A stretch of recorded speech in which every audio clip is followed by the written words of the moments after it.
Sveiki! Mēs daudz kur varam dzirdēt šodien, ka runā cilvēki par pēdējiem laikiem un par tām šausmām, kas notiek pēdējos laikos un notiks pēdējos laikos, bet mēs diezgan reti, kad dzirdam konkrētus kritērijus, piemēram, ja cilvēks runā par viltus praviešiem vai maldus mācībām, tad vienkārši tiek izteikti apgalvojumu par tādu esamību, par kaut kādu konkrētu cilvēku apsūdzamību,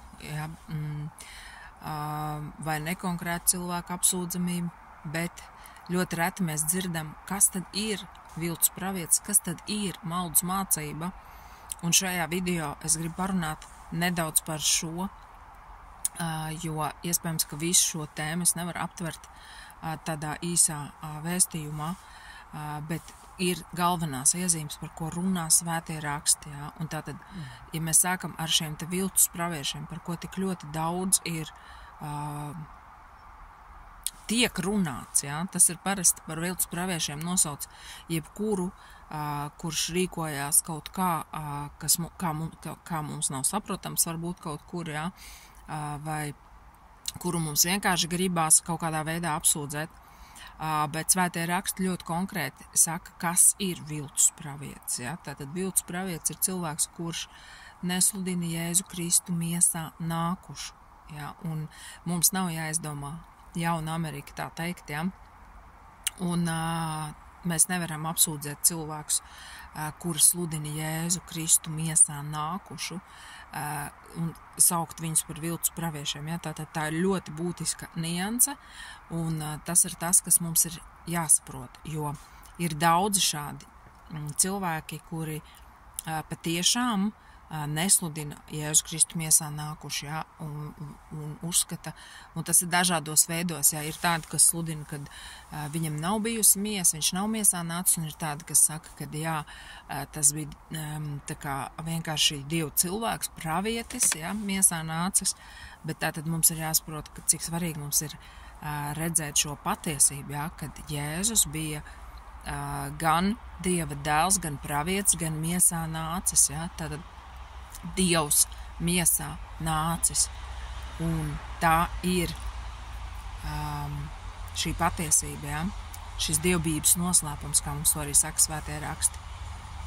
Un runājot par antikristu, tātad, kas arī tiek daudz pieminēts, ja? Tātad šis arī ir tas antikrista gars, ja? Un tāpēc ir teikts, ka tādam ar tādu nesveicinies un tādu savās mājās nelaid pār slieksni, ja? Un pamāc vienreiz otrais, un ja viņš neatgriežas, tad vienkārši nopurina pīšļus un neiet tālāk. Ja? Un tad runājot par maldus mācībām, tieši tāpatās, ja? Jautājums bieži netiek iztirzāts līdz galam, tad, kad, piemēram, mēs sludinam, ka daudz pievērsīsies dēmonu mācībām, bet nenosauc šīs dēmoniskās mācības. Un tātad, runājot par šīm dēmoniskām mācībām, iet runa, ka cilvēki sāk sludināt, ka nevajag precēties, ka tas ir kaut kas grēks, vai kad cilvēki tiks aicināts kaut kādu īpašu asketisku dzīvesveidu. Neskatoties uz to, ka apostols Pāvils savās vēstulēs saka, jā, pēc manām domām apostols Pāvils saka, jums ir labāk, ka jūs paliekat neprecēti, jo viņš pats tāds ir, jā, un viņš saka, es gribētu, lai visi cilvēki tādi ir, un viņš saka, man liekas, ka man arī ir Dieva gars, un respektīvi ar domu, ka viņš arī var kaut ko izspriest, jā, bet viņš saka, ka tas kungs mums neaizliedz precēties un ka precēties nav grēks, ja? Bet tādiem būs miesas ciešanas. Ja? Tādēļ, ka tā ir tiešām vesela māksla sadzīvot, dzīvot ģimenē, un tas ir izaicinājums. Tie ir dažādi raksturi, dažādas pasaules uztvers un tā tālāk, un to visu salikt kopā. Tātad tas prasīs jebkurā gadījumā kaut kādu pieslīpēšanos, pierīvēšanos, dažādus šos te eksāmenus, un tas varbūt nav vienkārši, bet tas nenozīmē, ka cilvēkus vajadzētu atturēt no precēšanās. Un tātad viens no kritērijiem, kā tiek sludināta maldu mācība, ir šis aizliegums doties laulībā. Otrs aizliegums būs atturēties no ēdiena, kuru, kā mums arī saka svētie raksti, mums ir devis Dievs, un kad tas viss ir priekš mums labs, caur lūkšanu attīrīts, ja, un svētīts un šķīstīts. Un tātad tā būs arī vēl kāda maldus mācība, ja, ko mēs redzam jau šodien daudz kur, ja, kur cilvēkus pat draudzē aicina uz kaut kādu īpašu diētas ievērošanu, atmest kaut kādus produktus, vēl kaut ko. Un šeit atkal, ja tā ir tava ticība Dievu priekšā, lūdzu, dari, kā tu vēlies, bet tu nedrīkst to pasludināt kā kaut kādu pestīšanas ceļu. Saprotiet, kur ir tā doma, ja? Jo katram var būt dažādas situācijas, un kādam tiešām Dievs varbūt saka, hei, klausies, nu nedzer to kafiju, piemēram, ja, vai vēl kaut kāds produkts, tev vienkārši ir grūti tavam organismam tikt ar to galā, ja? Bet ja mēs pasludinam to kā mācību, ka tagad visiem tā ir jādzīvo, tā ir maldus mācība. Jā, tātad te mēs redzam, vai ne, cik iespējams tas kardināli atšķirās no tā, ko mēs parasti uzskatām, ko mēs parasti tā reliģiozi uzskatām par demoniskām mācībām, vai ne? Un vēl vairāk apostuls Pāvils saka, ja jūs Kristu esat pieņēmuši, tad arī dzīvojiet Kristu, ja? Ko tad jūs vēl gribat dzīvot pēc šīs pasaules likumiem, ja, kur jums saka, tev nebūs ēst, tev nebūs pieskarties, tev nebūs baudīt, ja. Tātad viņš tos nosauc par šīs pasaules likumiem, caur kuriem cilvēki mēģina atrast kaut kādu garīgu piepildījumu, kaut kādu garīgu attīstību.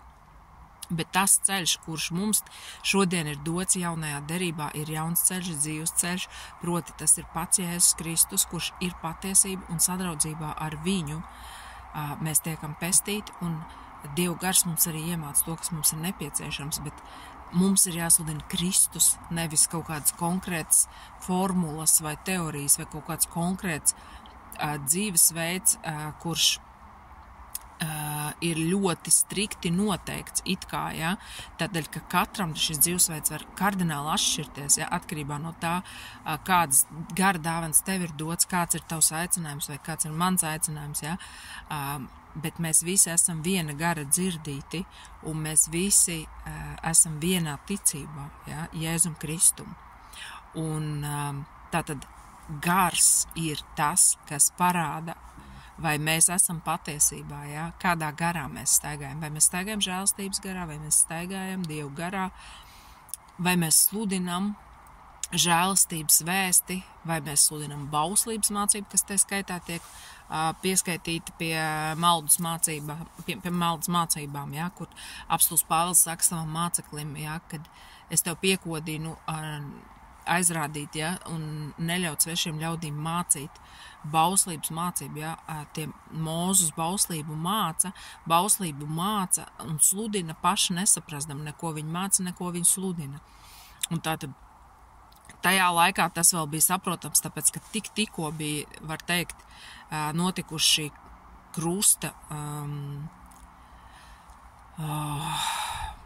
šī krusta vēsts, ja, visu cilvēku acu priekšā, ne visu, bet to acu priekšā, kuru acu priekšā tā bija notikusi. Un, protams, ka cilvēki dalījās šajās kardināli pretējās kategorijās, viena, kas ticēja Jēzus mācībai, ja, šai jaunajai mācībai, un sauc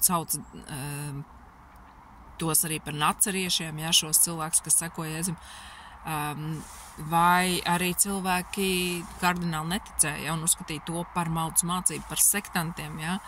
Nacariešu sekta, ja, arī tā sauca, ja, šos ticīgos Jēzum Kristum. Tāpēc nevienmēr viss ir tā, kā izskatās, mīļie, un paldies Dievam par svētiem rakstiem. Un svētie raksti arī mūs aicina visu pārbaudiet to, kas labs paturiet, un labs ir tas viss, kas atbilst svētiem rakstiem.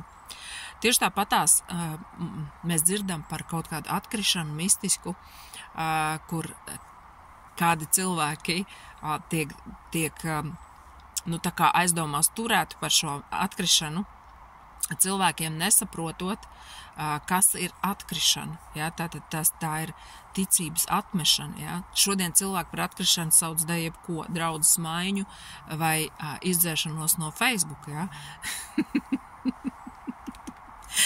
Tāpēc, ka cilvēki pārsvarā skatās miesīgi, bet mums ir jāskatās garīgi un arī jābūt gataviem būt iesaistītiem kādos notikumos, kādu cilvēku dzīvēs, ja mums tas interesē, lai par to vispār runātu. Ja? Tātad šī virspusējā pieeja pati par sevi ir grēks, ja? Tā ir atmetam, ja? Mēs nevaram vienkārši izdarīt secinājumus, tāpēc, ka mēs kaut ko redzējam vai dzirdējam, jo par to arī saka svētie raksti, ja? Ka ne pēc tā, ko viņš dzirdēs, ne pēc tā, ko viņš būs redzējis, viņš spriedīs tiesu, ja? Tātad mums ir jāizskatās dziļāk lietu būtībā, mīļie draugi, un patiesi ir pēdējā laika, un mums ir jābūt modriem, bet Dievs nav devis mums bailības garu, un šis te reliģiozais gars savukārt, viss šīs tēmas, kas tikko tika aizskarts, izskata tādā, tādā atmosfērā, ja?